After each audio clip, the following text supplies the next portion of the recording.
There we go. All right. So last week was just kind of intro.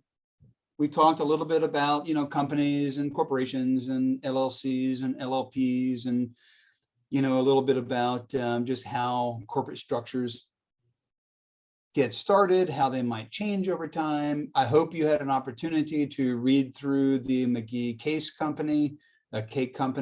study.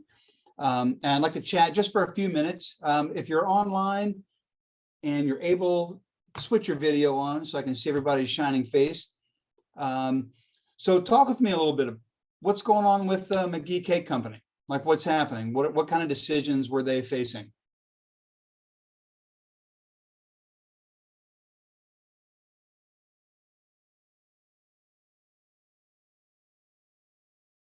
I mean, I can stay silent for the next 2 hours if you want.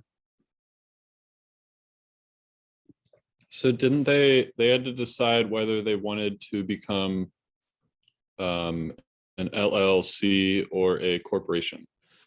Yeah, right. Thanks, Russell. Appreciate that. Right. So they were kind of a sole proprietorship to start with, right? So they had this small cake business. They were just starting out. They were just kind of selling locally. And all of a sudden their business really started to take off, and they had to start thinking about what kind of corporate structure, capital structure, if you will, they wanted to, endeavor upon. And so there's lots of options, right? They were starting out as a sole proprietorship. What's one of the downfalls of an SP? They're financially, Emily, go ahead. yeah, they're financially liable, and they're trying to grow rapidly. And if they wouldn't be able to fulfill those kinds of orders, I think that could cause a lot of risk to them personally. Right. Okay. So you said two things. Okay. They were growing rapidly. And if you're growing, what do you need from the markets? What do you need to have access to? Capital. You need financing, right? So they need access to capital. They need access to the financial markets, right? To take on debt, or maybe issue shares or common stock, whatever you want to call it. They need access to the markets, whether it's debt or equity. And then you said something else. They were facing unlimited liability, right? They were facing unlimited liability because they were a sole proprietorship. And so they wanted to protect the assets that they have, their home, their cars, their retirement accounts, their, whatever it was they had on their personal side. They needed a way to make sure that that was kind of protected as they began to grow. So we need access to the markets, and we need to protect ourselves. All right. So from that, what options did they have? So now we're talking about limited liability, LLCs, LLPs versus corporations. So what are some of the pluses and minuses that go in the LLC route versus the corporation route?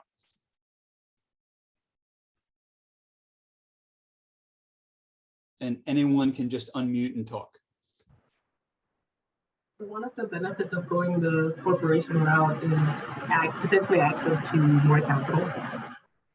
Okay, so you have access to more capital. If you're a corporation, right, it's indefinite. Like you have unlimited life, right? The company can exist from here to eternity by simply a change of management, no problems. LLCs, LLPs require contractual changes, right? If one of your limited partners decides they don't want to be in the business anymore, there's a whole new contract that has to get drawn up, which costs what?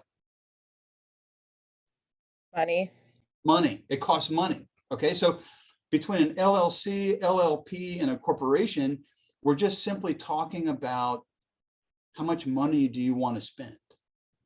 Okay, there's really not a lot of difference between, they're pass-through entities. So when you make money, you're able to deduct all of your expenses from a business standpoint, and then whatever's left over flows to you as an individual taxpayer, whatever tax rate you're in.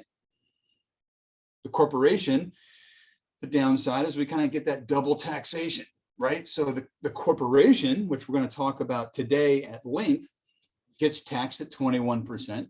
And then we get to net income. And then we make a decision as financial managers, do we pay money out to shareholders in the form of a dividend, or do we keep things for ourselves?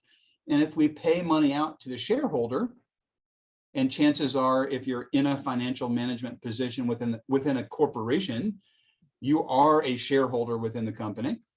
you're going to get taxed on the dividends that you receive from the company that you work for or from the company that you're invested in.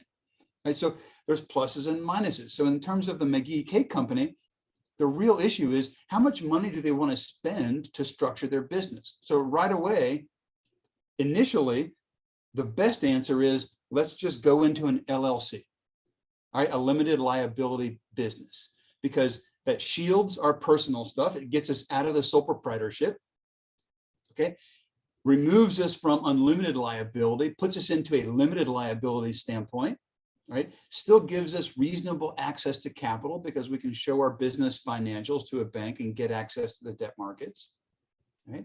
And then maybe 5, 6, 7, 10 years down the road, as if our business continues to grow as it has, then maybe we convert to a corporation further on down the road. Okay, but right off the bat, we need to shield ourselves from liability. Therefore, we get out of the SP and we move to some sort of limited liability entity, whether that's a LLC or whether that's an LLP, where we have general partners and limited partners involved, depending upon who's willing to invest in our cake company. The point being, first step, offload risk and shield that with an LL type business, company or partnership. Okay. I have a question. Yes, Dara. Dara, how do you say that? Dara, like Sarah, but with a D. Dara. Okay, cool. So I understand that there's some advantages to a sole proprietorship, but why would anybody want to open themselves up to that much risk, though? Like, I'm not understanding that portion of it. Two things. One, it's super easy to start an SP. You can do it right now. You could just say, you know, Dara wants to start a sweater knitting business, right? And you can do that today with like no effort at all and like zero cost. So it's super simple. Okay. Why someone would choose an SP versus an LL asterisk or a corporation, it depends upon the risk, right? If you're manufacturing a product that literally like has zero risk, okay, like a sweater, then an SP may be the way to go because it's zero cost to you. And the likelihood that something is going to happen with your sweater that would cause someone to sue you and then take all of your assets is so small that maybe that's the route that you go. Okay.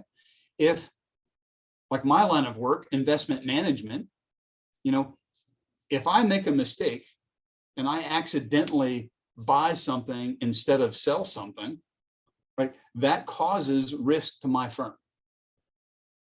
And so that risk I need to contain within my firm and not let it bleed over into like my personal life. So it depends upon the product that you're selling, okay, and the level of risk that comes along with what you're selling. So there's a really good case study, which we're not going to get into in this particular class, but you may get into in one of your other courses, one of your marketing courses with Adam Peake, and it deals with like the Odwalla drink company, the organic drink company out on the West Coast from years ago, where they were like no pasteurization, all natural, you know, organic in a bottle drink, right?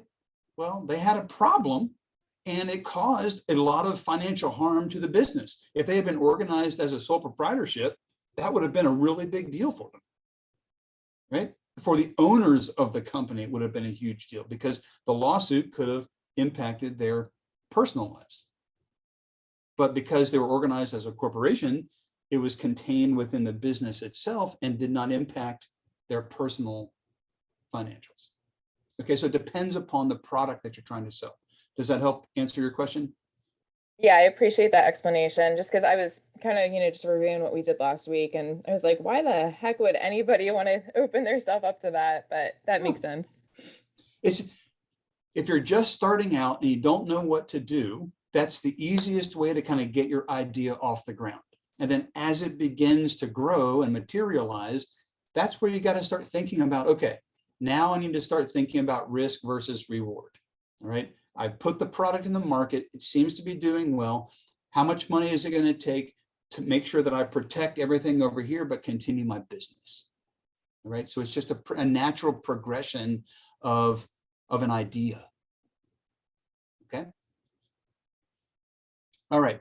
So that's kind of the McGee K companies. That's kind of how we started the semester off. All right. So today we get into the nuts and bolts. All right. So chat room's open. Obviously, you guys can ask questions. Just interrupt whenever you want if you've got a question. That's not a problem. And today we're going to get into financial statements. So I hope that you dusted off that little accounting book you may have.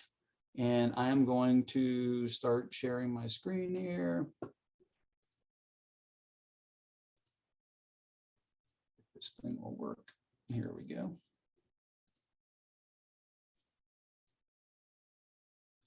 Moving you guys over here. Chat room's open, and we begin. The hard part about this class, and I'm just going to go ahead and apologize in advance, because you guys, this is a 3-hour course, 3 credit hour course that's crammed into 2 hours. So we gotta get to it, and we gotta stick to it. So again, I'm available. We're gonna push through today, and if you have questions, please ask. Okay, I am available. All right. The chapter 2 problems on Connect are already posted, so you can work through some of those. I got a question earlier today, yesterday, about, hey, there were some things on the chapter 1 problems that we didn't talk about in the lecture, but it was in the text. Is that something that I need to worry about? The answer is yes. We can't, it is impossible for me to cover every single topic that is in the text in 2 hours each week. It's impossible. Okay, I'm going to hit the highlights. I'm going to hit the things that I feel are most important that you should know. But here's what I promise you. The Connect homework, the Connect problems, those are designed to facilitate your learning. Okay, those are designed to help reinforce things that we've touched on during our lecture.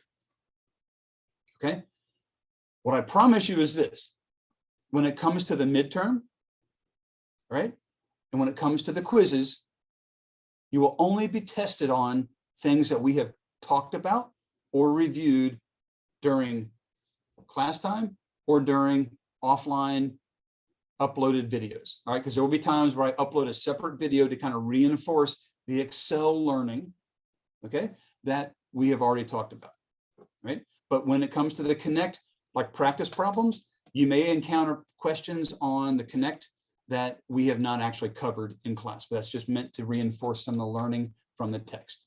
All right. All right, here we go. Chapter 2, financial statements, taxes, and cash flow, not accounting cash flow. All right, so we're going to get into the balance sheet first. We're going to talk about the income statement second. We're going to get into taxes, which is super simple, thank God, because of the Tax Cut and Jobs Act in 2017. And then finally, we're going to talk about financial management cash flow from assets. We spend our money, all right, to buy assets. And when I talk about assets, I'm not talking necessarily about physical pieces of machinery. Our people are assets, right? Our employees are assets. How do we value your intelligence? All right. Where in the balance sheet does that kind of intellectual capital fall? Anybody know? Anybody know what line item on the balance sheet, those kind of intangible, those very difficult to value brand equity, if you will, where does the value of all of that fall on the balance sheet? Under goodwill? Say that again. Under goodwill? Yes, under goodwill. Excellent. Way to go. So next week, when we get into like the data detective simulation, all right, you're going to see on the balance sheet of whatever companies that I choose to select, there's going to be like this goodwill item. And goodwill comes from acquisition of brands, right? So Anheuser-Busch, lots of goodwill because they've bought a tremendous number of beverage brands over their existence, right? But then you look at maybe a company like Toyota. Toyota has nearly zero goodwill because they've been Toyota for their entire existence. They haven't bought anything. Okay, so we're going to talk about where those components fall within the income statement, balance sheet, cash flow, and how it impacts the assets that we buy. We're buying assets in order to generate revenue. All right. And when we reach 100% capacity utilization, we need to buy more assets in order to continue our growth. Okay. So that's kind of the plan for today.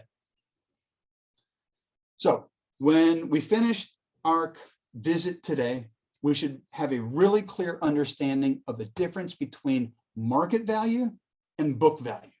Right? This is the difference between the accountant with the green visor and the financial manager who runs the business. Okay? The accountants have to care about book value, right? And when we talk about book value, what is one of the key what's the non-cash component that the accountants care about, that we as financial managers who run the business have to make sure we also factor in? Anybody know? If we think through the income statement, right? We got sales, we got cost of goods, we got operating expenses, we got Ebitda, and then all of a sudden we got this line item on our income statement that has nothing to do with cash. It's a pure accounting number that the IRS allows us to take advantage of. Would it be equity? Not equity, depreciation. Okay? Depreciation is the difference, one of the differences between market value and book value. Okay, and we're going to get into that here in the next 10, 15 slides, right? But market value is essentially, what is somebody willing to pay for that piece of equipment or for our firm? It has nothing to do with the book value. It's just willingness to pay, basic economics. What is somebody willing to pay for our business? That's market value. If you want to really get technical, it's like market cap on the stock market. Shares outstanding times the current share price of a company. All right, that's the market cap. Like, that's the starting point for what you'd be willing to pay for a particular business that's publicly traded. Okay, market value versus book value. We're going to talk a little bit about the difference between accounting cash flow. And if you remember from your accounting classes, when you look at the operating cash flow statement, it's like 3 different pieces, right? Anybody remember what those 3 different parts are? You got 3 different components. You start with cash X, you end with cash Y, and then you do this walk through 3 different parts. Anybody remember what the 3 parts are? Operating, financing, and investing. Who was that? I can't see on my screen here. God, Garrett. Thanks. Okay, maybe this will work. Hold on a second. Oh, that's good. Okay. All right, Garrett. Excellent. That's exactly right. Operating, investing, and financing, right? Those are the 3 components of the operating cash flow statement from an accounting standpoint. And we care about that. That's great. We have to report that to the SEC. We have to report that to our management team as part of the generally accepted accounting principles. But when we talk about cash flow as financial managers, okay, we're going to take that, we're going to slice it and dice it, and we're going to reposition it in a way that reflects the cash that we care about. Okay. The third bullet, and I need to get rid of this. I should have done this earlier, but there is no difference between average and marginal tax rates. This refers back to like your personal income tax. 21% flat corporate tax. That's it. Easy peasy. Thank God for the Tax Cut and Jobs Act in 2017. And then finally, we're going to get into how do we take the income statement, the accountant's income statement, and the accountant's balance sheet, and how do we slice and dice and convert it to what we call cash flow from assets. What we as financial managers see as cash flow, real cash from the business. That's today. and we've got to boogie. All right, so we're going to start with the balance sheet. And throughout the course of the next hour and 30 minutes, I'm going to switch between PowerPoint and Excel. All right, and I'm going to start showing you how to build your Excel file as we go through the next 5 weeks together leading up to the midterm. Okay, so when we talk about the balance sheet, right? The balance sheet is nothing more than a reflection of things that we own, our assets, all right, on the left-hand side, and things that we owe, things on the right-hand side. So own and owe, and they must balance each other out, hence the balance sheet. So on the assets side, right, I'm going to get out of here and go this way, go this way. Oops.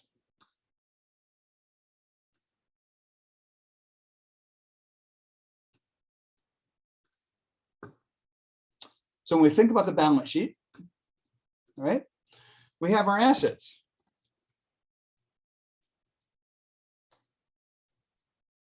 Okay. And for the sake of this course, we're going to keep things really simple. So if you think about a business, what are some of the things that we own as a business, and keep it really simple? Cash. What's our most liquid asset? Cash. Cash, right? Okay. And if we think about selling a product, right? We sell this product, and if they don't pay us in cash and we have some sort of credit terms with our customer, where does that sale go to if it's not put to cash? Accounts receivable. Accounts receivable. Accounts receivable, thank you. Okay. And if we're producing a product and we have not yet converted it into accounts receivable, meaning we've not yet sold it, but we need to have something on hand in order to sell into the future, what else do we have? Inventory. Thank you. We have inventory. Okay. Right. So for the purposes of this course, those are the only three things we're going to concern ourselves with. All right. Cash, AR, and inventory.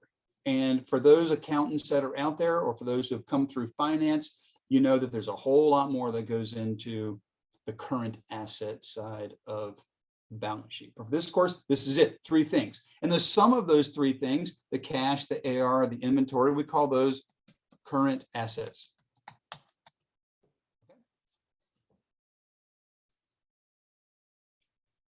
Now, in addition to our current assets, we have other things in place. Like, it takes fixed assets of our business in order to generate revenue. We have to produce something, right? We have to use machinery, all right, in order to create the product that we're going to sell, right? Or we have IT systems that are in place to help us facilitate orders or facilitate our purchases, right? We have desks and computers and other items that our sales teams need in order to go out and sell product. All right, all of those things are what we call PP&E, plant, property, and equipment. And in this course, it's called net fixed assets, or NFA. Okay, and then finally, what we have is our total assets, right? And our total assets is the sum of our current assets and our NFA, right? So cash, AR, inventory, the sum of that is our current assets plus our NFA, our fixed assets that we need in order to run our business. The sum of those two, current assets plus NFA, is our total assets. Okay, so the left-hand side of our balance sheet, the things that we own, all right, is encompassed by current assets and NFA, right? So that's the left-hand side. So we talk about the right-hand side, all right? And I'm just going to put whatever, 2021, right? So when we talk about the balance sheet, and this is a difference between the balance sheet and the income statement, right? The balance sheet is a representation of the things that we own and owe as at a given point in time. As at. Income statement is as of, and we'll talk about that in the next couple of slides. Balance sheet is an as at. So in this case, we're going to say as at 12/31/21. Okay, so as at 12/31/21, this is a representation of all the things that we own and all the things that we owe. Okay. Okay. So we've got 2021 assets as at 12/31/21. Right now, I'm going to just try to format this a little bit just because I'm a little OCD when it comes to this kind of stuff. And you can kind of do it however you want. But I will tell you that getting your formatting right will help you immensely with getting through this. And you can do it however you want. All right. And so we got liabilities. Well, I'm just going to call it L plus owner equity because we're going to get into both of these as we go through. Now, so on the right-hand side, we've got things that we owe. All right. So we talked about our current assets, right? We talked about the things that we essentially feel like are going to be liquid over the next 12 months. Like that's our time horizon, 12 months. So cash is cash. AR, we expect to convert AR to cash within a reasonable period of time, within less than 12 months. We expect the inventory that we've got to be converted into AR or cash with subsequent conversion to cash if you're in AR within the next 12 months. So current assets are things that we feel are highly liquid over the course of the next 12 months. On the right-hand side, all right, things that we owe, we also have a similar current liabilities. Okay, things that we know that we're going to owe over the course of the next 12 months, right? So what's the counterpart to AR on the things that we owe side? Long-term debt. Say that again. Long-term debt or long-term liability. Okay, not long-term debt, right? Long-term debt means things outside of 12 months. What do we owe essentially over the next 12 months? Accounts payable. Okay, accounts payable, right? We owe our suppliers. We purchase product, we purchase copy paper, we purchase ink, we purchase cost of goods, we purchase all these things that we need to run our business, and we have bills to pay within, 30, 60, 90 days of acquiring those goods, right? So accounts payable, that's one of them, right? So long-term debt is one thing, right? We have long-term debt, maybe 20, 30-year loans that we've got, but maybe we take on some short-term debt, right? To fund the normal workings of our business, and we owe interest on that short-term debt. What do we call that? Anybody know? Or remember? Notes payable. Notes payable, right? Or NP if you want. Okay, that's all short-term stuff. 12 months or less. Those are the kind of things that we take out short-term debt because maybe rates are good, and we use that to fund our working capital. That's considered a current liability. So current liabilities, accounts payable plus notes payable, right? And then we get into long-term debt, right? The large financing that we might do to spur 10, 15, 20 years worth of growth. Okay. And then we have total liabilities. Liabilities. Okay. Which is current liabilities plus long-term debt. Okay. And then we get into what's the other part of the things that we owe part, right? This makes sense. We take out debt, we have to pay our suppliers, so we understand the liability side, but we also have a liability to our shareholders. Okay, so owner equity. So owner equity. And within owner equity, we have, for the purposes of this course, all right, those accountants out there like, this is so easy. All right, I like it easy. I could never do what the accountants do. Okay, owner equity, we have common stock. And we have retained earnings. Okay, would anybody like to give me an explanation of what retained earnings represents? It's the leftover from the income statement. So if you, once you go through all your entire income statement, whatever is on the bottom gets transferred into the return earnings, if it's plus. Okay. Exactly. So retained earnings is representative of all of the net income that we as a firm have kept for ourselves since the beginning of time, or the beginning of existence of our company. Okay, because when we get to net income, we as financial managers, board of directors, we have a decision to make. Do we keep it all for ourselves, or do we pay a portion of it out to our shareholders in the form of a dividend? Okay, so the value of retained earnings on day zero, when our firm first begins its operations, right? Retained earnings is 0. And then after we start operations, our retained earnings begins to go up. It could go down depending upon if we pull from retained earnings to fuel our growth. But the retained earnings is a reflection of everything that our company has done since the beginning of time. Okay, whether we kept everything for ourselves or a portion for ourselves or used some of that to fund our growth, it is a current representation of everything that our firm has done operationally since the beginning of time. Okay, so when we talk about owner equity, hold on, indent. Again, I'm a huge, I like all of these indentations because it helps me see things. Okay, so we have common stock and retained earnings for total owner equity, and the total liabilities and owner equity, the right-hand side of the balance sheet is the sum of all of our liabilities and all of our owner equity. And this number, whatever that number might be for 2021, okay, the sum of all of that must total the sum of all of this.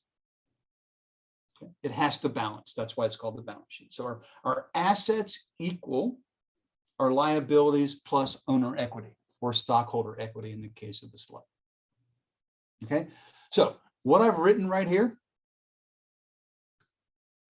that is the extent of what you're going to see in this class. Okay, all we're going to talk about are the variables that you see right here. We're not going to get into, marketable investments within current assets. We're not going to get into anything else related to liabilities. We're going to talk about current liabilities, long-term debt, common stock, retained earnings, cash, AR, inventory, and NFA. That's it. Okay. All right. So back to the slides.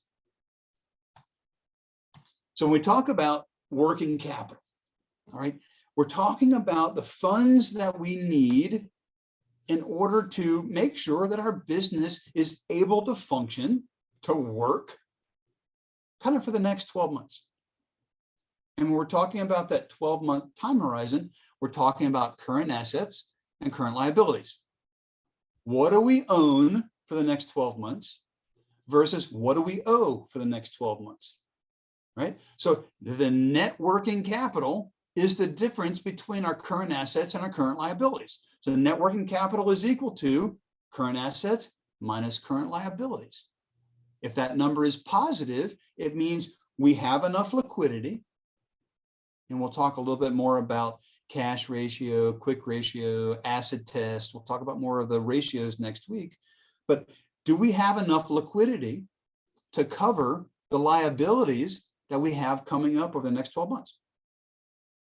right? So when we think about the balance sheet, what you see on this slide is exactly what we just did. Current assets, cash, AR, inventory. Current liabilities, accounts payable, notes payable. Working capital, net working capital. Current assets minus current liabilities. We have fixed assets, NFA. We have long-term debt, long-term debt. We have shareholder equity split out into two components, common stock and retained earnings. All right.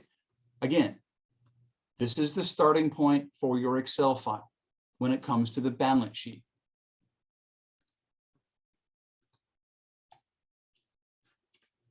Right. So when we talk about liquidity, we're talking about, and it's very specific as to why we order these things the way that we do, cash, AR, and inventory. We are ordering them in order of liquidity. How easy is it for us to convert one of these variables into cash, right? Cash is cash. It is already the most liquid, right? AR. We'll talk about things like days sales outstanding next week. How many days does it take us to collect our money, right? We know we're going to collect it, but it's not quite there yet. So it's not as liquid as cash, but it's kind of close, right? And then finally, inventory. We've got a product sitting on a shelf. We spent money to produce it. We have to sell that product. That takes effort. And then that product the sale of that product may go to accounts receivable, right? And then we've got to collect the AR to convert that sale to cash. So inventory is kind of like the least liquid of the three. Okay, and this is very important. Without significant loss of value. All right, we can sell anything, right? If we could sell anything for $1, right? But we don't want to fire sale it. All right, so we don't want to destroy value. So the important thing is here, how quickly can we convert this asset that we have into cash without destroying value?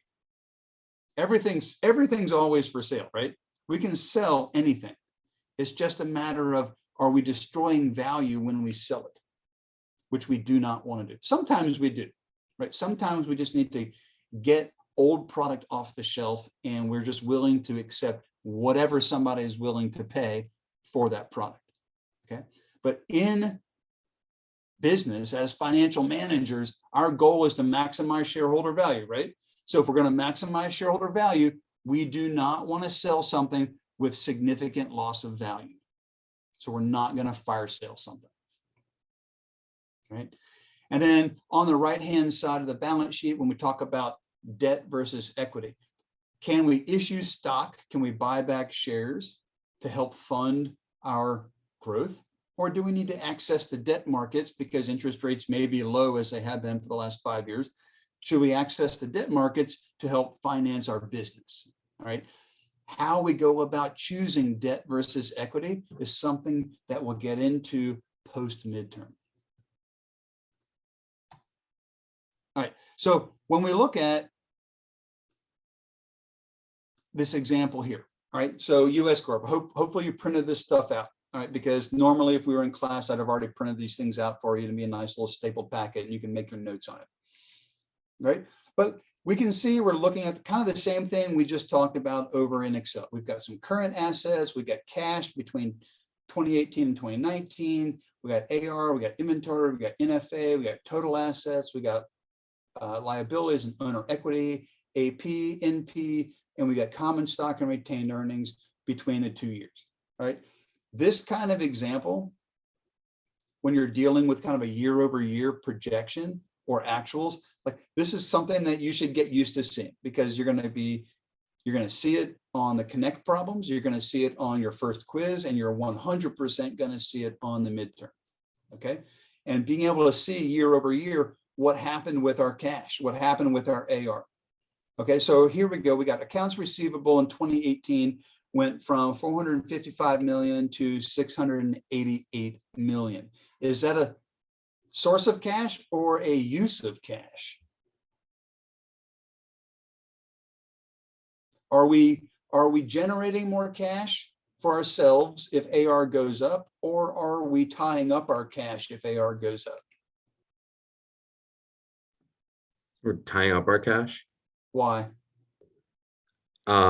because we have yet to receive payment from customers. Yes, exactly, right? So we've sold something, right? But we have not yet been paid for it. But the value of what we sold is sitting in accounts receivable. So when accounts receivable goes up year over year, right, that is a use of cash. It's tying up our cash. Now, is that a good thing or a bad thing?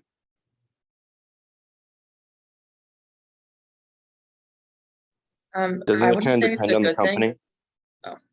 Go ahead. Sorry, speak up. I was gonna say it depends on like if you want cash because cash is the most liquid asset. And since it's tied up, it's not like readily available for you to use, depending on what you're trying to accomplish with your company. Okay. Gabrielle said two very important words. And it was the first two words that she said. It depends. Okay. If our business is growing, right, and we're selling more products, so we don't know, like we don't have any idea right now if the revenue for US Corp has gone up year over year from 2018 to 2019. Right? If we're selling more product, then we're going to have more AR. Okay. So the answer is exactly what Gabrielle said. It depends. We don't have all of the data yet to make that decision. And you're going to understand by the end of the semester that when I ask that question,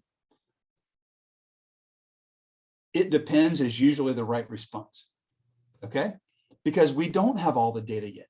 Is this good or bad? Who knows? All right. But right now, all we know is exactly what Nicholas said, is that we have a use of cash because our AR went up and we're trying to collect more money than we were trying to collect the year before. Like that is a known fact, right? When we look at retained earnings, all right. All right. So here's a test. First test. We didn't pay a single dividend to shareholders from US Corp. Okay. What was my net income from last year? We're in 2019. So during 2019, what was my net income for 2019? Anybody know? And I'm going to do the math real quick. Should take me about 30 seconds.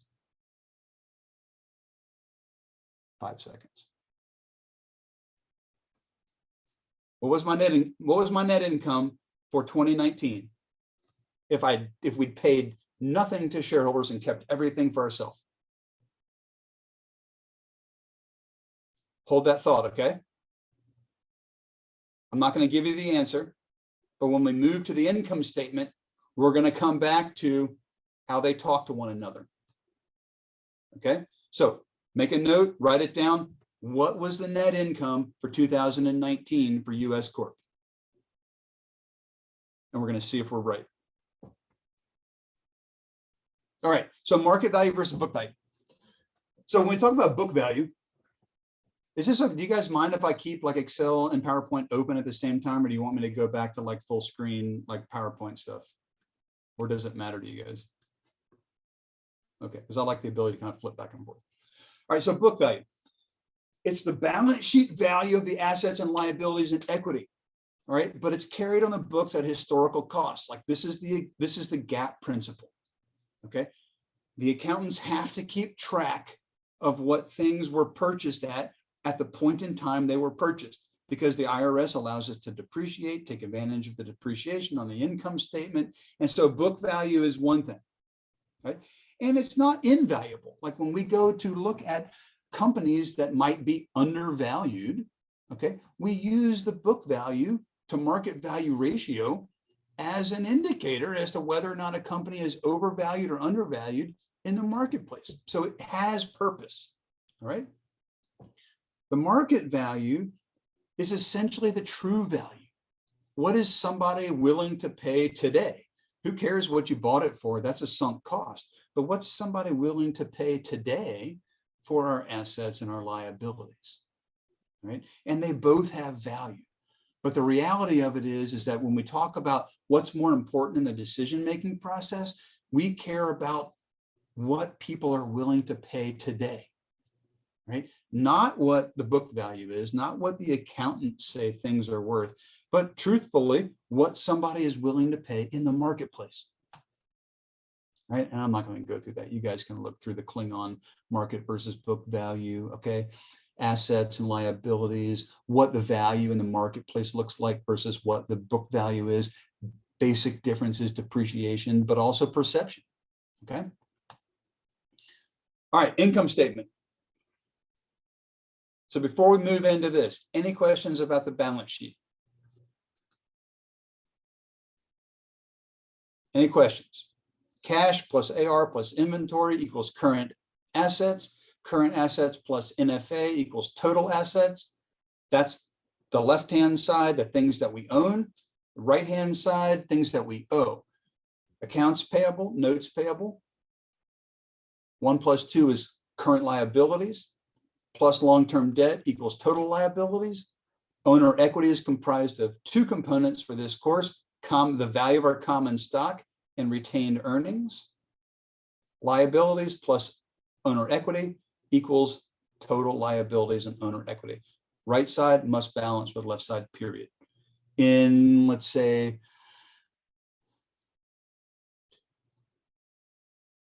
two weeks, 3 weeks, we're going to talk about forecasting, right? How do we go about projecting what 22 might look like? And how do we fix the imbalance? Okay, where do we plug the variable in order to make sure the right side balances with the left side? Okay. Questions about the balance sheet before we move to income statement? Okay. All right, income statement. The statement of our operations, right? What have we done, right? So this is what we call the as of, right? Balance sheet was as at. So on a specific, at a specific date in time, this is the value of the things that we own, and this is the value of the things that we owe. As at. Income statement is as of. So as of 12/31/21, we have done this amount of operations, revenue, cost of goods. We paid salaries. We had research and development. We had other operating expenses. Okay, so as of is what we call the income statement. And it measures our performance for some specific period of time. Okay, so when we think about the income statement,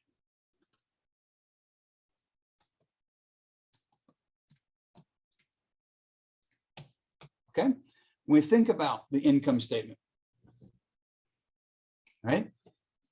What's the first line item on an income statement? Revenue. Right, we have sales, revenue, right? That's our top line. That's what we call top line, right? Top line is what we call revenue or sales. And then we had to procure supplies, cost of goods, in order to produce the product that we sold, right? So we call that cost of goods sold, right? So we have minus cost of goods sold. Oops.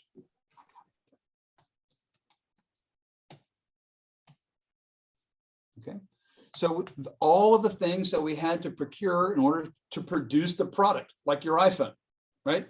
All the chips, all the wires, all the motherboards, all of the camera components, those are all those pieces go into the cost of what it took to produce the final product. And when we take sales and we back out the cost of goods sold, we're left with gross margin.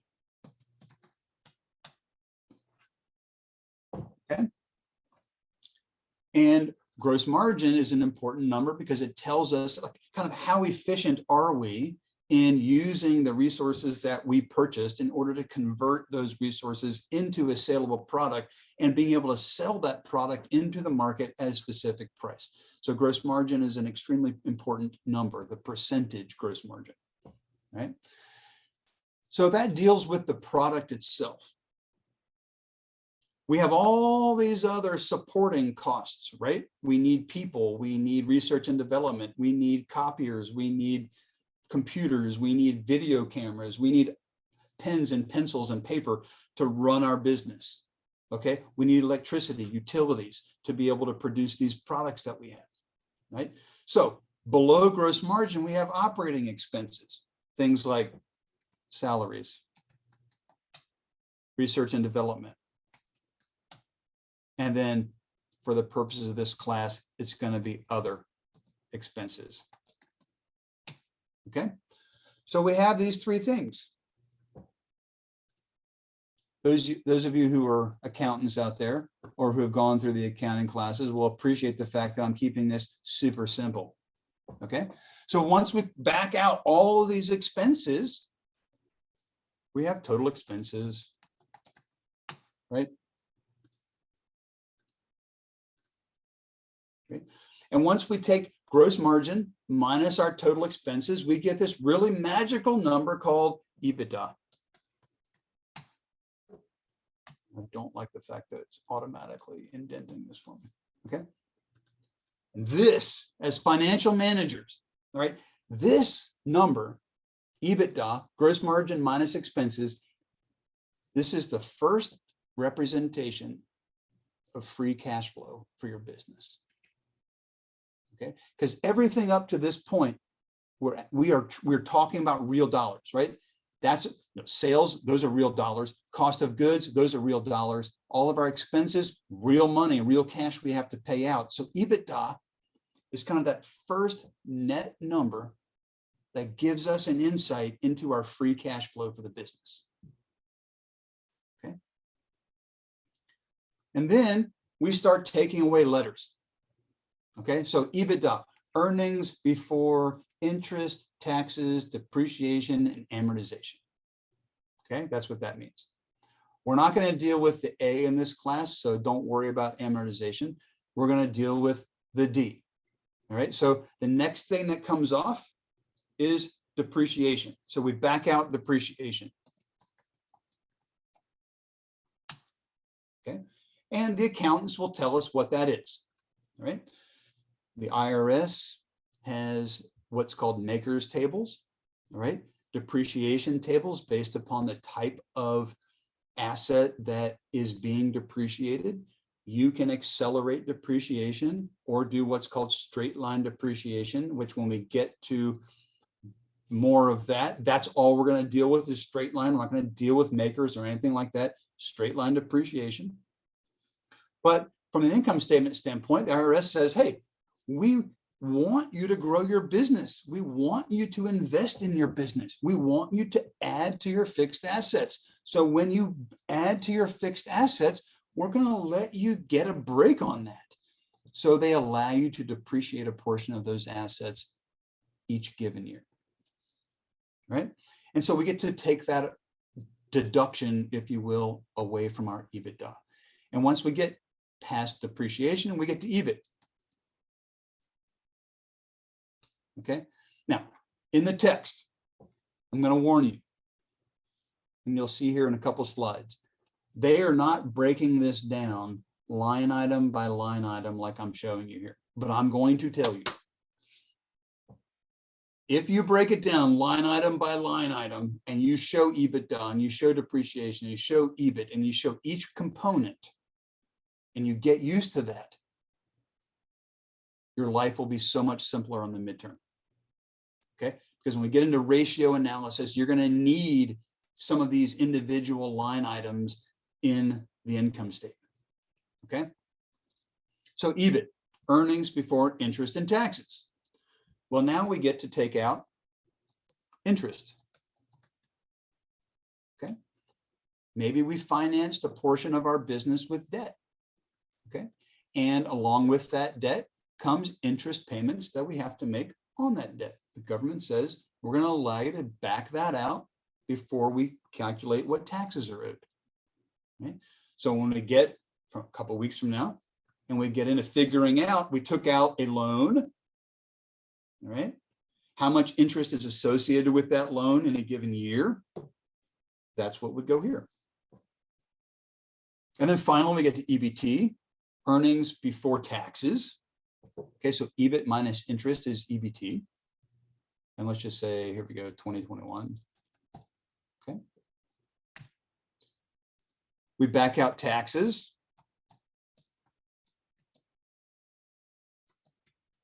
Super simple. You guys are so lucky. When I had to go through this class, like we had the whole marginal tax table that we talked about last week. It was an absolute disaster. But taxes are 21%. It's easy. So whatever EBT is, 21% of that number is your tax burden. That's it. Okay. And then finally, after we've accounted for our taxes, we get down to the magical final bottom line, net income. Okay. So this is the income statement. Revenue, sales, all right, whichever one you want to call it. I'm going to use them interchangeably. Minus cost of goods equals gross margin. Gross margin minus your operating expenses is equal to your EBITDA, earnings before interest, taxes, depreciation, amortization. First representation of free cash flow for a business. EBITDA minus depreciation gives us EBIT. We back out any interest components we might have paid for our notes payable or long-term debt. Gets us to EBT, earnings before taxes. Taxes are 21% of EBT. And then EBT minus our taxes gives us our final number of net income, which gives us to the final management decision that we have. Okay. Do we pay money out to shareholders, or do we keep everything to ourselves? Okay. Super high growth companies like biotech firms, right, that need all their cash in order to reinvest back into R&D for that next big product, they're not paying money to shareholders. Okay. Companies like AT&T or Verizon, right, who are kind of already in a saturated market, not a high growth environment, are going to pay higher dividends to shareholders because they're not in a high growth. They're in a sustainable, value-oriented business sector. Right? So when we look at US Corp, this is what the text shows you. Sales, cost of goods, depreciation, EBIT, interest paid, taxable income, taxes, net income. All right. What you're going to see is you can certainly do it this way. You could keep it really simple and not show gross margin, not show Ebitda, not show EBIT. But guess what? When we get into ratio analysis, you're going to need all those individual variables. So I encourage you to start building out your Excel file the way that I just showed you with all those individual components, right? And I'll tell you this. Here's a hint. So let's just say we had 200 million of sales and we had 100 million of cost of goods. In gross margin, there will be some of you that just say, oh, well, 200 minus 100, that's just 100. And you're going to hard code 100. Don't do it. Do the math. Equals 200 minus 100. Okay. Make those formulas, make gross margin, make EBIT, make total expenses, make EBITDA, make EBIT, make EBT, make your taxes equal to 0.21 times whatever your EBT is. Okay. Make net income equal to EBT minus taxes. Okay. Because when we get to the quiz 1, and it's certainly for the midterm, you're going to get the raw data for sales, cost of goods, salaries, R&D, other expenses, depreciation, interest. And if you've got everything hard coded, it's going to make your life miserable and you're just opening yourself up to mistakes. Okay, so all these intermediate calculations, put the formula in there, right? So EBITDA is equal to gross margin minus total expenses. Gross margin minus total minus C29. Okay. put those formulas in. So all you have to do is shove in the raw data. It will make your life so much simpler. So when we look at US Corp, right? Okay. We had sales of $1,509,000,000. We had cost of goods sold of 750. So let's just do this. Let's just put this over here. All right. So we had sales of 1,509. And we had cost of goods of 750. So our gross margin was 759. Fantastic. They're essentially saying we have no operating expenses because it looks like they've lumped everything in the cost of goods sold. Not a problem. So our EBITDA is 759. All right. So when we look at depreciation, we've got depreciation of 89. So our EBIT is equal to our EBITDA minus depreciation, or 670. So we're in line. So they have EBIT, earnings before interest and taxes, of 670. All right. So we're currently sitting pretty on that. We had $70 million of interest that we paid out to our creditors. Okay. So that's interest of 70. So their EBT is equal to 670 minus that. Okay. And I'm sorry, what was, you said 670 minus, what was it? okay. Right. So 670 was our EBIT, right? Which corresponds to our earnings before interest and taxes, right? So we're at 670. So we match up, right? And then it tells us we paid interest paid of 70 million. So apparently we've taken out some debt. And if we go back, let's look at our balance sheet for US Corp.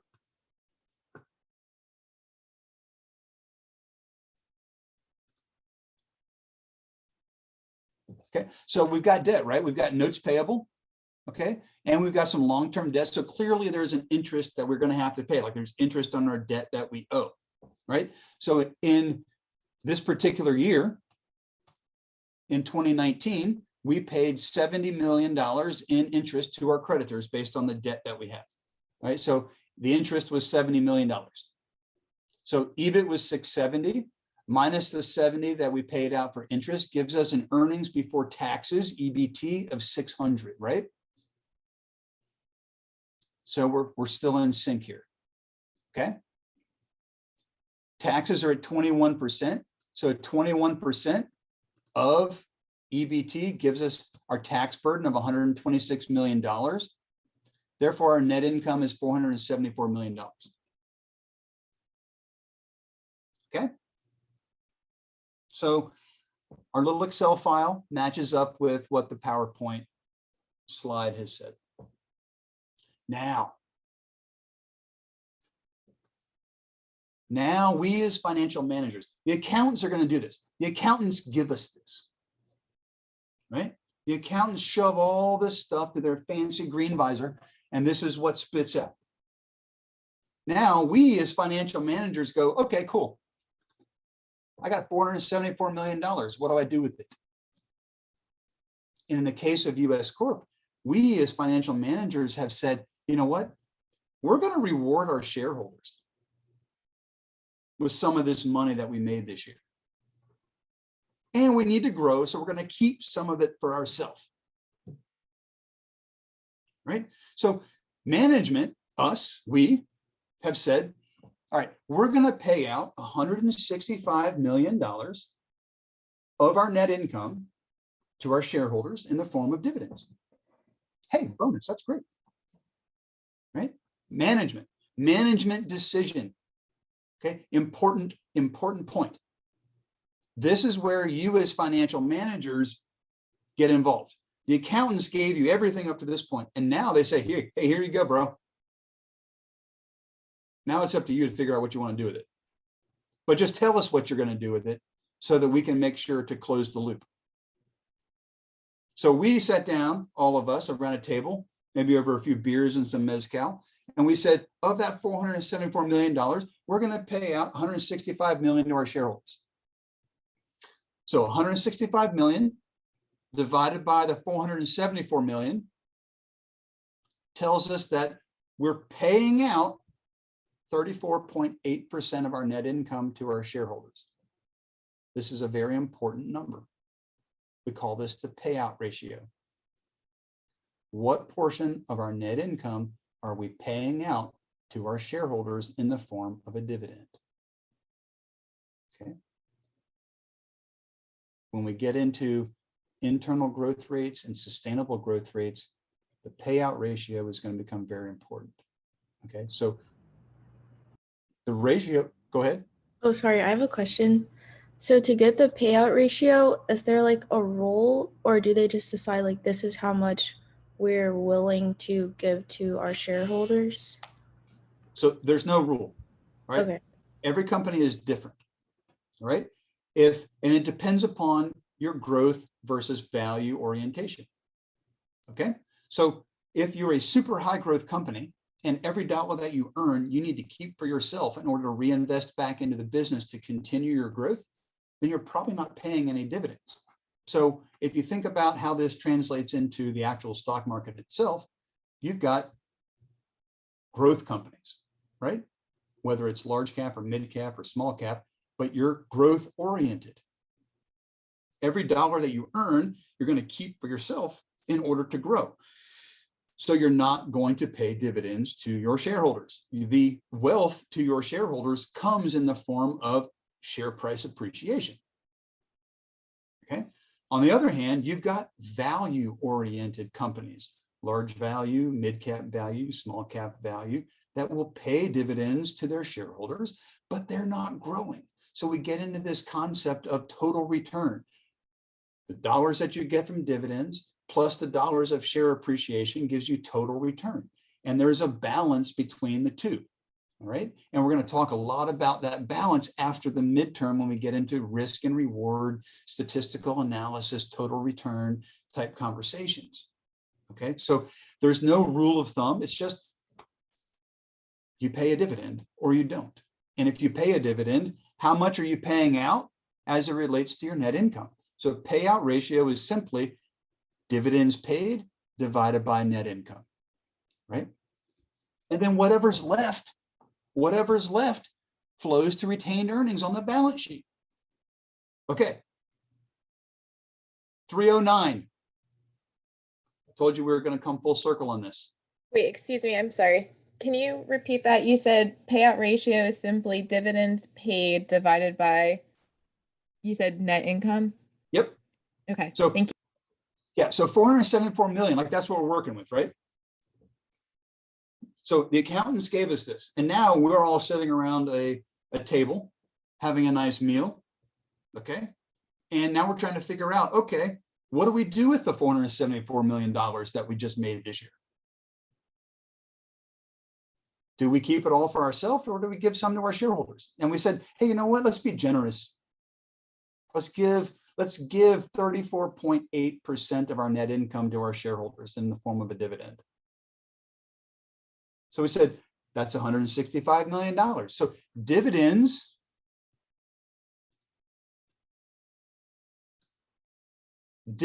paid plus addition to retained earnings equals net income.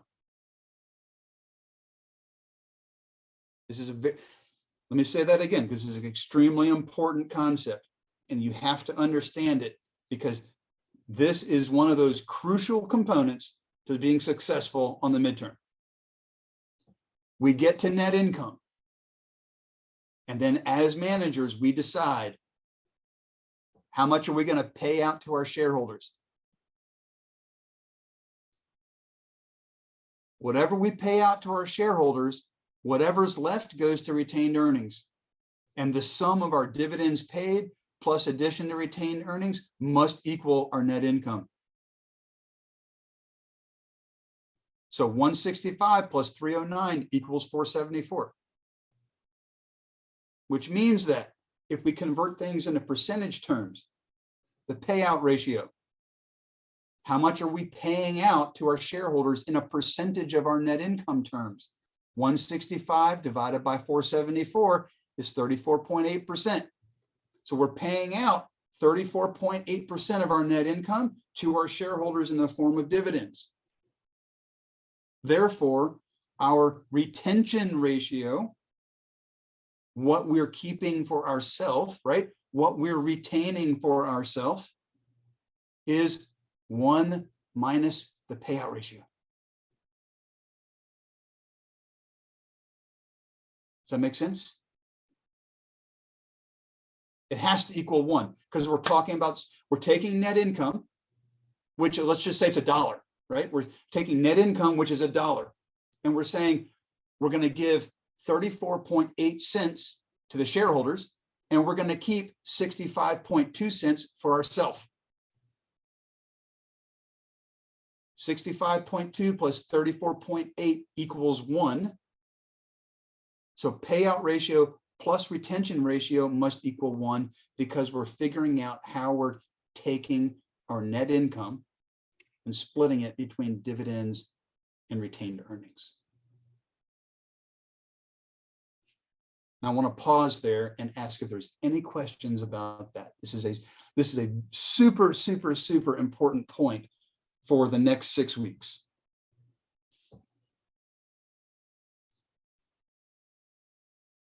I have a question. Yes. So, as my question is, how do investors decide what company they're going to invest in, basically? Because if there are companies that are value oriented versus companies that are growth oriented, how are they gonna reach a decision in terms of like which company to pump money into? Yeah, sure. Okay, so here's what I'm gonna ask you. I'm going to ask you to hold that question until after the midterm, because we're going to get into a long conversation around growth companies versus value companies. How do we go about selecting growth companies and value companies and incorporating them into portfolios of investments? Like, this is kind of what I do every day and all day for all of my clients. Like, how do I decide whether to shift somebody's mix more towards growth, which are low dividend, versus maybe shifting somebody's mix more towards value, which are more high dividend paying companies? So I want to answer your question, but because we're only got 2 hours, I need you to kind of hold that question for me, okay? Or hit me up offline and I'm happy to chat with you about that, because it's a really great question and it has tons of value, but I promise you we will get to that answer. It's just not in this particular class or lecture. This class will get to it, but not in this lecture. And I apologize, I didn't see who even asked that question. So drop your name in the chat box so I can see who asked it, and I'll hook up with you after class. Okay, so Nita, thank you very much. Okay. Magic, here we go. Here's magic. Did somebody do the math from the balance sheet, from the retained earnings? Nita, what'd you get? I got 474 for the net income. Okay, 474 is net. 474 is net income. But remember a couple of slides ago, we were talking about the balance sheet and I said, hey, retained earnings, somebody give me the difference between 2018 and 2019. Anybody do that? Yeah, it was, oh, go ahead, Lexi. Who's got it? I do. So you can calculate ending retained earnings by taking beginning retained earnings plus net income minus dividends equals ending retained earnings. So you said we're not paying out dividends. So what I did was I took ending retained earnings and I subtracted the beginning retained earnings and I got 309. Okay, 309. Lexi. It's magic. Right? So 1629 minus 1320 was 309, right? Whoa, 309. Addition to retained earnings, 309. Okay, that's how they talk.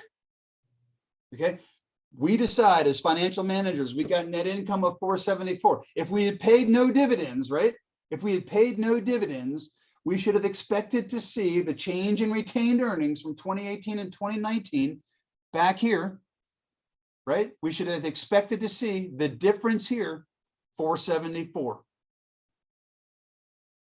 But US Corp decided to pay a dividend. And they paid $165 million of dividends, which means whatever was left over from the 474 The 309 flows to retained earnings, which is exactly what we saw when we look at the difference between 2018 and 2019. Okay, that concept of how we take the income statement and we build to net income, and then we as financial managers take what the accountants give us and we make financial decisions, management decisions. Whatever we keep for ourselves flows directly to retained earnings. Okay, it is 100% imperative that you understand that flow. Okay, 100% imperative that you can build the income statement like we did. Okay.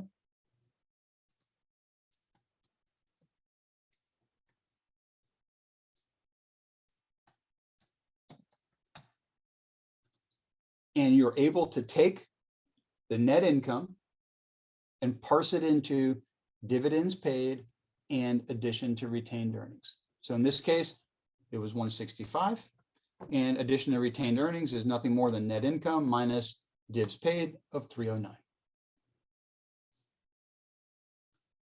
Okay. What you see right here, this format, those variables,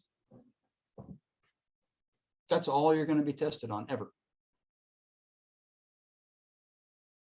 You want to build your framework for your income statement? That's all you need right there. I'm never going to give you anything more than what you see right there. Okay. I'm not going to give you anything more than the variables you see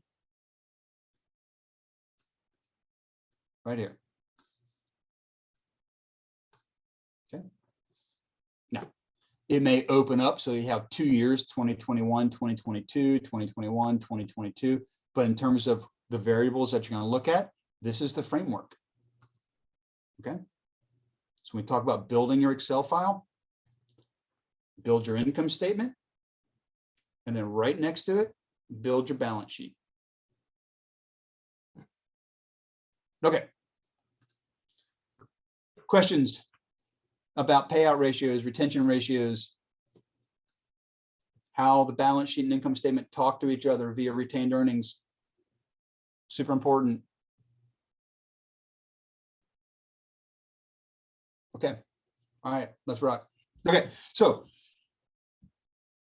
another key variable ratio that we like to talk about is earnings per share. How many dollars of net income are we earning for every share that is outstanding in the marketplace? So in the case of US Corp, let's assume they've got 200 million shares that are in the market available for trade. Right?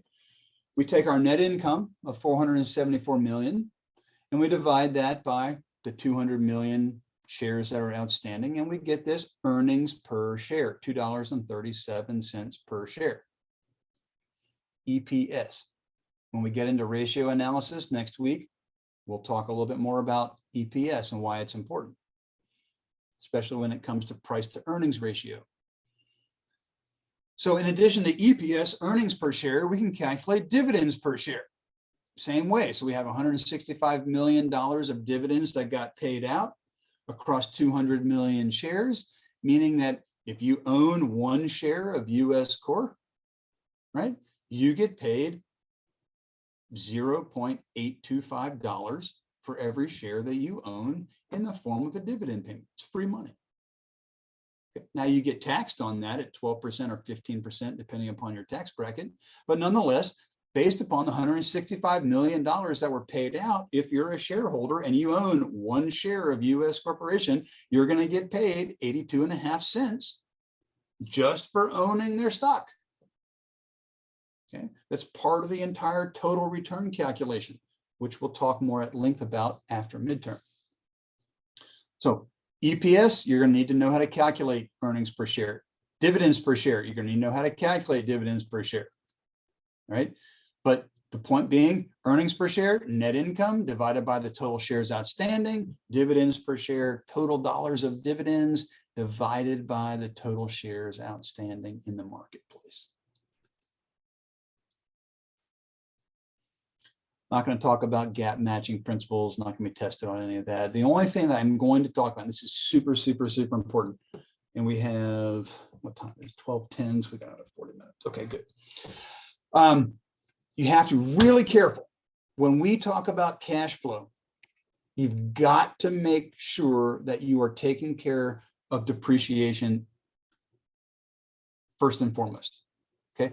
Because depreciation is a non-cash item, right? It's a construct. It is an accounting number that goes into the income statement that allows us to kind of take away from Ebitda, that lowers our tax burden, okay? Which is great, don't get me wrong, I love depreciation. But when it comes to us as financial managers, we have to make sure that we remove depreciation from the equation because it's a non-cash item. And what we care about is real cash, okay? So we've got to take care of depreciation.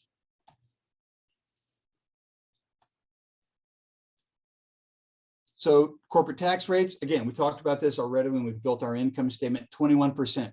Great job. 3 years ago, you'd have been in real pain if we had to go through the marginal tax brackets. But 21%, flat 21% of EBT, done deal, easy peasy. Professor, I have a question before you move on. Sure.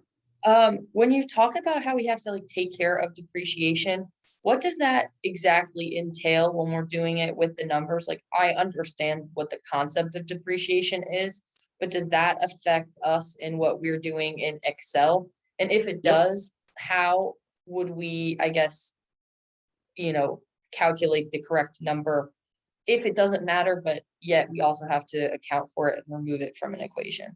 Of course. So depreciation matters in terms of when we build the income statement, right? We need to know what that depreciation number is because that allows us to get to what EBIT is. Okay, so when we're building the income statement, depreciation is very important because we need to eventually get down to the net income conversation to then figure out how we're going to determine dividends versus addition to retained earnings. But when we're talking about cash flow, okay, we have to go back to, and this leads us right into the concept of cash flow that we're going to talk about here for the next 15 or 20 minutes. Depreciation is obviously important, and it is an important factor in how we go about building the income statement to get down to net income. But like I've said, the accountants will give us this information. When I test you on this information, I will give you the numbers that you need to build your income statement. Okay? But now what I'm going to test you on is, as a financial manager, we're going to talk about cash flow now. So how do I take the income statement and convert it to what we see as cash flow? And how do I use the balance sheet in conjunction with the income statement to figure out what is truly the cash flow that I'm generating from the assets that I've got? Okay, so depreciation, I'm going to tell you what depreciation is, right? But then you're going to have to use it to figure out what real cash looks like. And that's what we're going to talk about next. Does that help answer your question a little bit until we get to this next phase? Yes, thank you so much. Sure. Okay, so cash flow. Can't run our business without cash. We work really hard to generate revenue. We work really hard to grow our business, and we grow our business with cash, right? So how do we go about using the income statement and the balance sheet to figure out how much cash we've actually derived from the assets that we've got? And I hate to tell you, those of you that are accountants, what you submit to the SEC does not provide the same information that we're talking about as financial managers, right? It's important. It's really good to see. We started with X number of cash dollars and we ended with Y number of cash dollars, and how much cash came and went from operating versus investing versus financing. Yeah, that's great. But what we care about is how much cash did our assets generate? Okay, and how is that cash paid to those who helped us finance those assets? Our creditors and our stockholders. Okay, so we're talking about cash, but we're talking about a different kind of cash. Okay, eventually all the numbers match up. It has to, right? Whatever comes out of the statement of cash flows from the accounting department, it's got to match up with what we're talking about. And there is a walk from one versus the other. But as financial managers, we need to know, like, are we generating cash as efficiently as we can from the assets that we own? That's what we care about. And that's what the next 15 minutes is designed to talk about. So what we care about is cash flow from our assets. Okay, and we can do this two ways. This is just absolutely magical the way this works out. Okay, cash flow from assets is equal to our operating cash flow, and we're going to get into what that means. All right, operating cash flow. So again, income statement, right? Because we're talking about our operations. Okay, net capital spending. Talking about balance sheet now, right? Fixed assets, change in fixed assets 1 year to the other. Changes in net working capital, current assets minus current liabilities year over year. And then we've also got another way of looking at cash flow from assets. And trust me, if you've got questions right now, hold off on them. We're going to get to them, I promise. We also have another way of calculating our cash flow from assets, looking at what we owe to our creditors and what we've taken in or given back to our stockholders. Did we issue new common stock? How many dividends did we pay? And the beauty of it is whether you use the operating cash flow method or the creditors and stockholders method, they must equal one another. This is called the cash flow identity. All right? So each methodology gives us the same number, and it tells us something about our business and about where our cash is going, whether we're getting it from our creditors or from our stockholders. And then it goes into where's our cash coming from in terms of from our operations versus how much did we invest in our fixed assets versus how much did our change in net working capital, how much is it costing us to run our business day over day change year to year. So let's look at US Corp again. All right. And in this case, I'm going to kind of blow this up a little bit so you guys can see a little larger screen here. Okay. So our cash flow from our assets. Now we're taking a look at both the income statement and the balance sheet. And this is going to get to the question about depreciation and why we care about it. Because remember, the income statement gets us down to net income, right? 474 million. We've seen that number. 165 million paid out to dividends. $309 million flowed to additional retained earnings. You've seen these numbers. But in this $474 million, we have this $89 million non-cash component, right? So all of a sudden, it's no longer pure cash. Now we're kind of mixing apples and oranges, and we need to get back to apples. We need to get back to cash. So the first question is, so how much cash are our assets generating for us? And we're going to start with the operating cash flow method. So operating cash flow, OCF, is equal to EBIT, add back depreciation, and then subtract your taxes. Right? So EBIT, earnings before interest and taxes, add back depreciation because that's a non-cash item, right? We got to get to cash. So we need to add that back. So 670 minus 89, or excuse me, plus 89 to add that back. And then we got to take out taxes because that is a cash item, right? So we take out cash of 126. So 670 plus 89 minus 126 gives us an operating cash flow of $633 million, part number one. Now, I know you all are intelligent. So if you think to the Excel file and the way we were building it, what's one line item that I can use to substitute for this EBIT plus depreciation? Net income. Nope.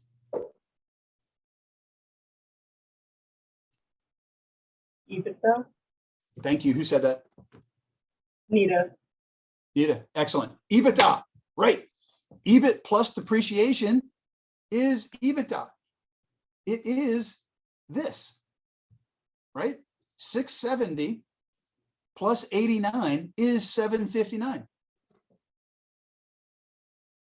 Okay, so the text is going to show you, okay, operating cash flow, EBIT, add back depreciation, which you need to understand that, right? EBIT is here, but it has a non-cash item. So we have to get rid of the non-cash item. So we add 670, we add back depreciation, and we get to Ebitda. Okay, you need to understand that construct. It's very important because we have to add back the non-cash component. But now that you understand that, if you build your Excel file right, you'll know that operating cash flow is now nothing other than Ebitda minus taxes. Okay. Good job, Nita. Okay, so now we've got operating cash flow. That's from the income statement. But guess what? On the balance sheet side, we're also using cash and generating cash, right? We're converting things from AR to cash and selling things out of inventory, and we're buying new fixed assets, right? So we have this thing called net capital spending. Okay, we're using money to help our business, to buy assets, right? If we think about our balance sheet, right? In 2019, at the end of 2019, 12/31/19, the value of US Corp's net fixed assets was $1.709 billion. Well, they started the year at $1.644 billion. Right? So clearly, we added to our fixed assets, right? So the question now is, what is it on a cash basis? So we're using cash to buy fixed assets, right? Why can't we just simply take 1709 minus 1644? Why can't we just take that difference and call that net capital spending? Why do we have to factor in this depreciation? Is it because we took it out originally, like in the income statement? It's So- like, but it's like non-cash, so it's like it Exactly. would be, So yeah. yes. So the balance sheet is accounting value, right? It's book value. Okay. So in these numbers, we are also factoring in depreciation that we're allowed to take. Okay. Which is, as Nicholas said, a non-cash item. So we have to get rid of the non-cash component and look at it from a pure cash standpoint. So we can take the difference, we can take 1709 minus 1644, but then we have to go back to the income statement and add back in the $89 million of depreciation. Now we have pure cash from a net capital spend standpoint. Okay, again, this concept of remembering to factor in non-cash depreciation is crucial to this analysis because we care about real cash. And remembering to factor in depreciation is so important. So operating cash flow, Ebitda minus taxes, net capital spending. We're adding to our fixed assets or we're taking away from our fixed assets, which could be the case. Cash use, right? Net capital spend. Now we look at change in net working capital. Okay? And I'm going to tell you this, if you're going to make a mistake in calculating CFFA in Excel,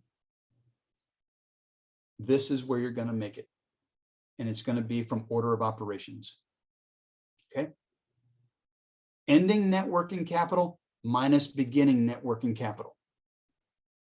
Net working capital, current assets minus current liabilities for a given year, right? So for 2019, current net working capital for 2019, current assets 1403 minus 389. That's the net working capital for 2019. minus the net working capital for 2018. Order of operations. If you're going to make a mistake, you're going to forget the parentheses and you're just going to do 1403 minus 389 minus 1112 minus 428, and you're not going to get the right answer. Okay, you got to build the formula right. And when we get to Excel, and we're going to walk more through this at the end of this lecture or first part of next lecture, I'm going to show you build each component, build operating cash flow, build net capital spend, build change in net working capital, and then subtract out net working capital from OCF, subtract out change in net working capital to figure out CFFA. Don't try to do all of this in a single cell. Okay, you're just setting yourself up for failure. That's it. And if you're an Excel whiz, you might be able to do it. Awesome, good for you. But it's important to see each individual component because we need to know where the cash is coming from. Each of these individual components tells us something about the business, right? We generated $633 million from our operations. Excellent. We actually spent cash, right? We spent $154 million of money and invested in our fixed assets. It gives us insight into where our money went from a net fixed asset standpoint. That's why it's a minus net capital spend, because we used cash to invest in our fixed assets. Change in net working capital. We're spending $330 million more dollars a year to run our business. Is that good or bad?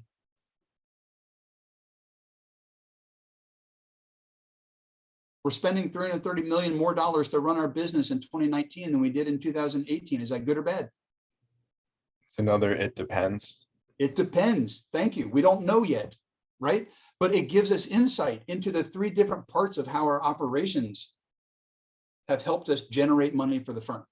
Okay, so net operating cash flow minus net capital spend minus change in net working capital resulted in $149 million of cash flow from our assets.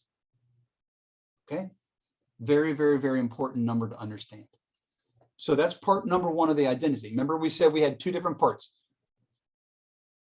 CFFA using the OCF method, and then we have the identity where we look at the cash flow that we have coming or going from our creditors, long-term debt, short-term debt, interest that was paid, and the cash flow to our stockholders, right? Issuance of new common stock or retained earnings. How many dividends did we pay out? Let's look at that and see if it holds. So using the cash flow to stockholders and creditors method, when we look at the cash flow to creditors, all right, the cash flow to creditors, right, dealing with debt. How much interest did we pay out on the debt that we owe, minus any net new borrowing? Okay, where do we get the interest paid from? Which financial statement? Balance sheet or income statement?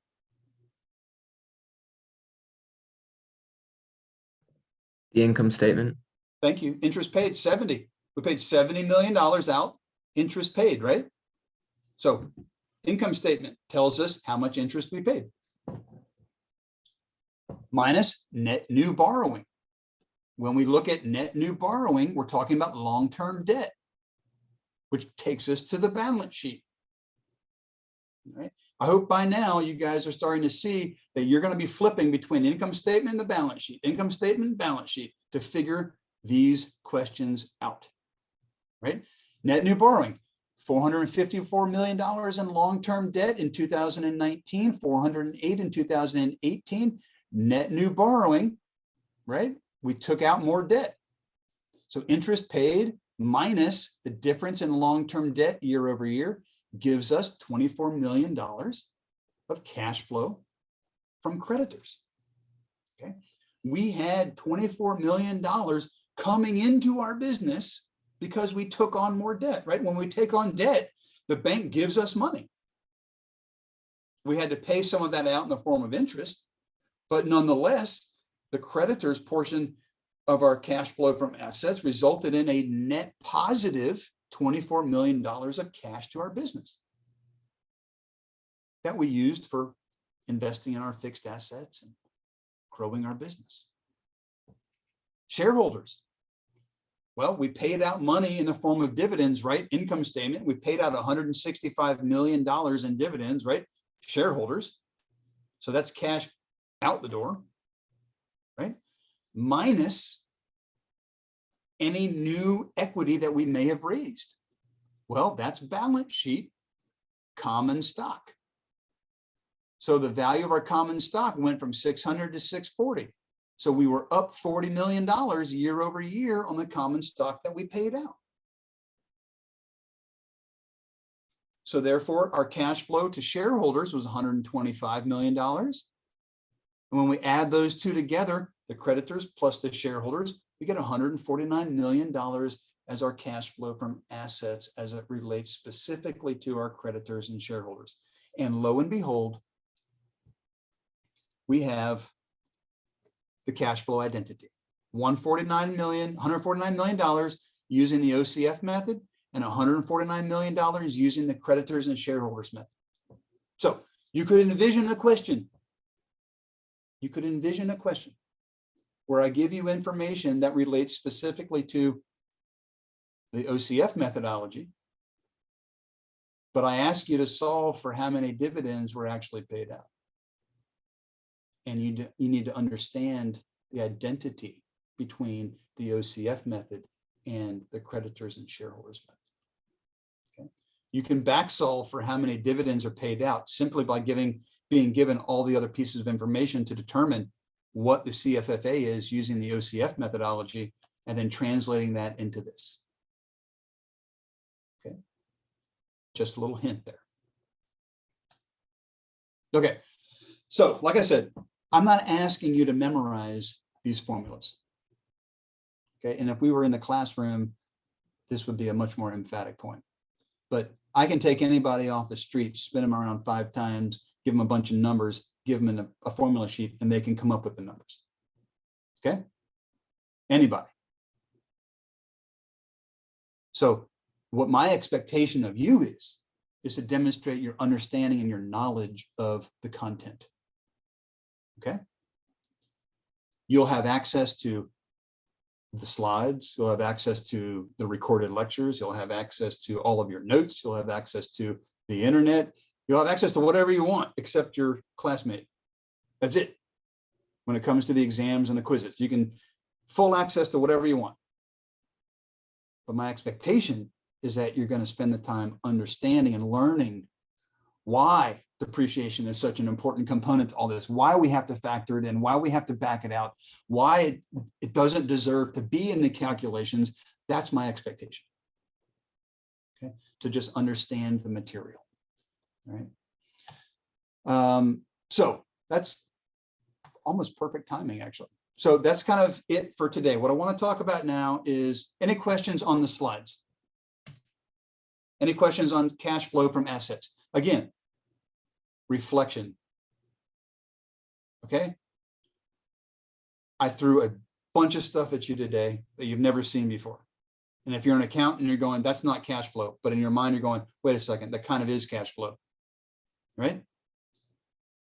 Take time over the next few days just to kind of let all this sink in, review the slides. This will be posted up onto the YouTube channel. Go back and take a look at it if you want to, but just take time to let it kind of sink in and understand the material. Okay. All right. Any questions before I move on to sunset boards? Okay. If there are, hit the chat room. Okay. So as part of reinforcement of what we talked about today, there is on Moodle, if I can get back over here and see what, there we go. There is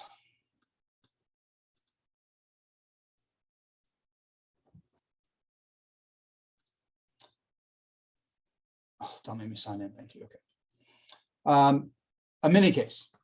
And this is for you guys to work on in your cohorts, right? Between now and next week. And it will reinforce the concepts that we just talked about today. And what we're going to deal with is a surfboard company out of Malibu, right? And what you're going to find is they've got a bunch of numbers here. Okay, and this is not too dissimilar from what you're going to see from me on the midterm. I'm going to throw a mishmash of income statement and balance sheet line items at you, and you're going to have to parse it out. You're going to have to go through and say, okay, cost of goods sold. Okay, that's income statement. Cash, that's balance sheet. Depreciation, income statement. Interest, depreciation, that is income statement. SG&A, so selling and administrative, that's like other expenses. So you're going to have to parse it out into the income statement and the balance sheet, and then you're going to have to build it. Okay, so you've got the situation where you've got this company, Sunset Board, and they're looking at trying to figure out what their business looks like. Like they've got the numbers, but they don't really know how to organize it into any true meaningful detail.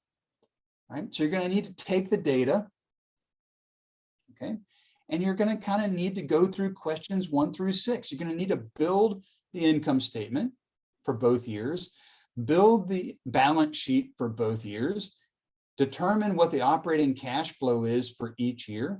And then you're going to need to get into kind of what we wrapped up lecture on. Tell me what the cash flow from assets is for 2019. And then tell me what the cash flow to creditors and shareholders looks like. And does it match? Okay. So, note to self. When we get to Excel, okay.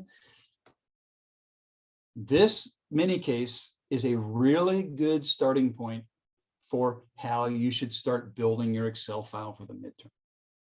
Okay, because for the midterm, you're going to have 2 years that you're going to be dealing with, no more than 2 years. Okay. So if you start building your Excel file, sorry, while I fix my formatting here. For 2 years, okay, you start building your Excel file for your income statement, your balance sheet for 2 years. Your life will be very, very simple at the midterm. Okay, so as you go through this case study with Sunset Boards, right, and you're building your Excel file, build it in your 2 years, income statement, balance sheet. You will be good to go. If you build individual cells that will calculate operating cash flow, change in net capital spend, change in net working capital, sum of cash flow from assets, and then also do cash flow from creditors, cash flow to shareholders, CFFA, make sure they check to make sure they balance the identity. Okay, get it built. I promise you, what you see in this case is, aside from the words and the numbers and a few other little things, it's exactly what you're going to see on the midterm. Okay, so for next Tuesday, it tells you Sunset Board pays out 50% of net income as dividends. Okay, what is that? What ratio does that give us? Payout ratio. Payout ratio gives us the payout ratio, right? From our slide deck. Okay, which also then tells us how much flows to retained earnings, right? We got to talk to each other. So there's one, let's just say it's not a trick. It's to test your understanding of how things flow from income statement to balance sheet and from one year to another year. And it's going to be new equity. Okay, there's going to be something that you have to do. Okay, there's going to be something that you have to do to force the balance in 2018. Okay, you're going to put all these numbers in, and you're going to look at the assets and liabilities plus owner equity. You're like, shit, this doesn't balance. What is wrong here? Okay. And you're going to have to make a decision as to how you force the balance. Right. So that's kind of this is to test your knowledge of can you piece that together and figure out how to do that. All right. So for next week, work in your cohorts on this mini case, and then each cohort, I only need one file. Okay. So on Moodle, there is a Sunset Boards Excel file upload. Okay, so for each cohort, just upload your Excel file showing me the answers, all of your work to the mini case. Okay, I want to see income statement. I want to see balance sheet both years. I definitely want to see the balance sheet showing me balanced assets and liabilities and owner equity. I want to see dividends paid, addition to retained earnings, and I want to see broken out components: operating cash flow, change in net capital spend, change in net working capital, CFFA. I want to see cash flow to creditors, cash flow to stockholders, and I want to show me that you've checked it so that one methodology equals the other methodology. Okay. I 100% guarantee you that these 6 questions, you will see this on your midterm, just in a different format. Okay. Questions? Comments? I know it was a lot today. Trust me, it's a 3 credit hour course, and it's tough to cram it into 2 hours each week, man. It's tough. So if you've got things that you want to noodle on, you want to ask questions about, I'm available. Just reach out. All right. I'm going to stop my screen share.